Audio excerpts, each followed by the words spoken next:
പാലക്കാട് നിയമസഭാ ഉപതെരഞ്ഞെടുപ്പിനെ ചൊല്ലിയുള്ള തർക്കങ്ങൾ ഇപ്പോൾ കോൺഗ്രസിനുള്ളിൽ തുടങ്ങിക്കഴിഞ്ഞു. കോൺഗ്രസ് സ്ഥാനാർത്ഥിയാകാനുള്ള പിടിവലികൾ നടക്കുന്നതായാണ് വിവരം. ഈ സാഹചര്യത്തിലാണ് DCCയുടെ നിർണായക തീരുമാനമുണ്ടായിരിക്കുന്നത്. പാലക്കാട് ഉപതെരഞ്ഞെടുപ്പിൽ കോൺഗ്രസ് സ്ഥാനാർത്ഥിയാകാൻ ജില്ലയ്ക്ക് പുറത്തുനിന്ന് ആരും വരേണ്ടതില്ല എന്നാണ് DCCയുടെ തീരുമാനം. പാലക്കാട് ഉപതെരഞ്ഞെടുപ്പിൽ ആരാകും സ്ഥാനാർത്ഥിയെന്ന് ചർച്ചകളാണ് ഇപ്പോഴത്തെ കോൺഗ്രസിന്റെ പ്രതിസന്ധി. ആലത്തൂരിൽ UDF സ്ഥാനാർത്ഥി പരാജയപ്പെട്ടതിന് ശേഷമാണ് ആദ്യ പ്രശ്നത്തിന് തുടക്കമാകുന്നത്. അതിന് കാരണമായി പറയുന്നത് രമ്യ ഹരിദാസിനെ DCC പ്രസിഡന്റും DCC പ്രസിഡന്റിനെ അനുകൂലിക്കുന്നവരും ചേർന്ന് തോൽപ്പിച്ചതാണ് എന്ന ആക്ഷേപമാണ്. താൻ അച്ചടക്കമുള്ള പ്രവർത്തകയാണ് എന്നൊക്കെയാണ് രമ്യയുടെ ഭാഗത്തു നിന്നുള്ള മറുപടി. എന്നാൽ രമ്യ ഹരിദാസിന്റെ അല്ലെങ്കിൽ സ്ഥാനാർത്ഥിയുടെ അശ്രദ്ധ മൂലമാണ് തോൽവി സംഭവിച്ചത് എന്നാണ് DCC നേതൃത്വം അഭിപ്രായപ്പെടുന്നത്. എന്നാൽ അതുമാത്രമല്ല, പാലക്കാടിൽ നിന്ന് വടകരയിലെത്തി വിജയിച്ച ഷാഫി പറമ്പിലിന് പകരം പാലക്കാട് മണ്ഡലത്തിലെ സ്ഥാനാർത്ഥിത്വത്തെ ചൊല്ലി തർക്കം രൂക്ഷമായിരിക്കുകയാണ്. പാലക്കാട് ഷാഫി പറമ്പിലിന്റെ അനുയായിയായിട്ടുള്ള രാഹുൽ മാങ്കൂട്ടത്തിലിന്റെ പേര് ഉയർന്നു കേട്ടിരുന്നു. മാത്രമല്ല, രാഹുൽ മാങ്കൂട്ടത്തിൽ കുറച്ചു ദിവസങ്ങളായി അവിടം കേന്ദ്രീകരിച്ചുകൊണ്ട് പ്രവർത്തിക്കുന്നുമുണ്ട്. എന്നാൽ അതിനെ DCC നേതൃത്വവും കോൺഗ്രസിലെ മുതിർന്ന നേതാക്കളും ഉൾപ്പെടെ അതിനെ തള്ളിപ്പറയുകയാണ് ചെയ്യുന്നത്. അതിന് കാരണം ഷാഫി പറമ്പിൽ ഏകപക്ഷീയമായ ഒരു തീരുമാനം എടുക്കുന്നു എന്നത് തന്നെയാണ്. DCC നേതൃത്വം അറിയാതെ ഷാഫി പറമ്പിൽ ഒറ്റയ്ക്ക് രാഹുൽ മാങ്കൂട്ടത്തിലിനെ അവിടെ സ്ഥാനാർത്ഥിയായി പ്രഖ്യാപിച്ച് അല്ലെങ്കിൽ അങ്ങനെ ഒരു തീരുമാനം മനസ്സിൽ കണ്ട് രാഹുൽ മാങ്കൂട്ടത്തിൽ പ്രചരണ രംഗത്ത് ഇറങ്ങുന്നു.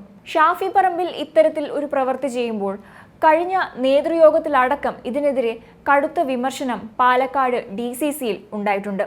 കൂടാതെ ഇതിനെതിരെ KPCCയിലടക്കം പരാതി നൽകിയിട്ടുമുണ്ട്. കാരണം DCC നേതൃത്വം അറിയാതെ ഇത്തരത്തിൽ ഒരു വ്യക്തി പാലക്കാട് ജില്ലയ്ക്ക് പുറത്തുനിന്ന് മണ്ഡലത്തിനുള്ളിൽ പ്രചാരണം നടത്തുന്നത് എന്തിൻ്റെ അടിസ്ഥാനത്തിലാണ് എന്ന് DCC നേതൃത്വം ചോദിക്കുന്നു.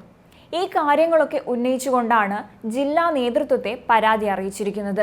പാലക്കാട് യൂത്ത് കോൺഗ്രസ് സംസ്ഥാന പ്രസിഡന്റായ രാഹുൽ മാങ്കൂട്ടത്തിൽ, KPCC വൈസ് പ്രസിഡന്റായ VT ബൽറാം എന്നിവരുടെ പേരുകൾ നേരത്തെ തന്നെ ഉയർന്നു കേട്ടിരുന്നു.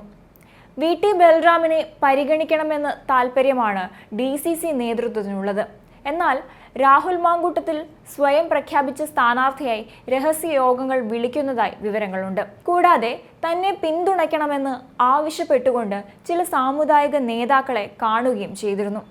രാഹുൽ മാങ്കൂട്ടത്തിൻ്റെ ഈ പ്രവർത്തികളാണ് DCC നേതൃത്വത്തെ ചൊടിപ്പിച്ചത്.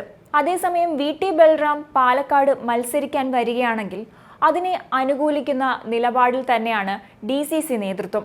പക്ഷേ VT ബൽറാമിനെ സംബന്ധിച്ചിടത്തോളം പാലക്കാട് വന്ന് മത്സരിക്കാനുള്ള താല്പര്യം അദ്ദേഹത്തിന് ഉണ്ടോ എന്നത് വ്യക്തമല്ല.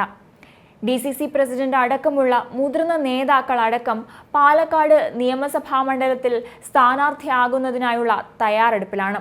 കാരണം പാലക്കാട് ജില്ലയിൽ നിന്നുള്ളവർ മത്സരിച്ചാൽ മാത്രമേ പാലക്കാട് വിജയത്തിലേക്ക് എത്താൻ സാധിക്കൂ എന്ന് തന്നെയാണ് പാലക്കാട് ജില്ലാ കോൺഗ്രസ് കമ്മിറ്റി വിലയിരുത്തുന്നത്. ഇതുമാത്രമല്ല, കർഷക കോൺഗ്രസിലെ അടക്കം നേതാക്കൾ സ്ഥാനാർത്ഥി കുപ്പായം അണിയാനായി തയ്യാറെടുപ്പുകൾ നടത്തിക്കൊണ്ടിരിക്കുകയാണ്. അതേസമയം വീണ്ടും ഒരു ത്രികോണ പോരിനൊരുങ്ങുകയാണ് പാലക്കാട് നിയമസഭാ മണ്ഡലം. വടകരയിൽ നിന്ന് ഷാഫി പറമ്പിൽ പാർലമെന്റിലേക്ക് എത്തിയതോടെയാണ് പാലക്കാട് നിയമസഭാ മണ്ഡലം വീണ്ടും ഒരു തിരഞ്ഞെടുപ്പിലേക്ക് നീങ്ങുന്നത്. കഴിഞ്ഞ തവണ നേരിയ വോട്ടിന് നേടിയ വിജയം നിലനിർത്തുക എന്നതാകും കോൺഗ്രസിന് മുന്നിലുള്ള ഏറ്റവും വലിയ വെല്ലുവിളിയായി നിൽക്കുന്നത്. കഴിഞ്ഞ 2 തവണയും 3ാം സ്ഥാനത്തേക്ക് പോയ മണ്ഡലമാണ് പാലക്കാടെങ്കിലും മികച്ച സ്ഥാനാർത്ഥിയെ അവതരിപ്പിച്ചാൽ നില മെച്ചപ്പെടുത്താനാകുമെന്ന പ്രതീക്ഷ CPMനുമുണ്ട്. അതേസമയം ഷാഫി പറമ്പിലില്ലാത്ത പാലക്കാട് കാര്യങ്ങൾ എളുപ്പമായേക്കുമെന്ന ചിന്ത BJP വൃത്തങ്ങളിലുമുണ്ട്.